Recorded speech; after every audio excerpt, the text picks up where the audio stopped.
All right, if you are choosing to build your model out of clay, all right, you can choose the type of clay. So this is the kind of doesn't really harden type of clay. Obviously you can see primarily I have this color. I do have some other colors here and a whole package of red. You can use freely from what is there. If you choose to use the Model Magic, this is kind of the self-hardening clay, then you may choose 3.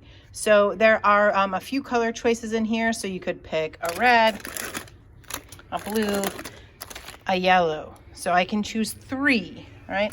There's also black to choose from, but I can only pick 3 colors. I can only pick 3 packages. If you want it all to be the same color, you can choose 3 of the same, but regardless, you can only choose 3.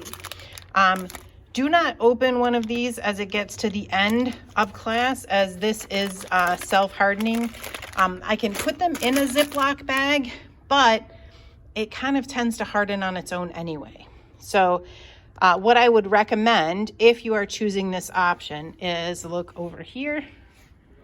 Do you see? Here's the Build a Neuron supplies. Use a small sheet like this or a larger sheet of cardstock just as your surface. And if you want to use some of these pieces in addition to the clay, that's absolutely acceptable. So those supplies are over here. And then if I turn this way, here is the clay. Okay, so that is if you choose that option.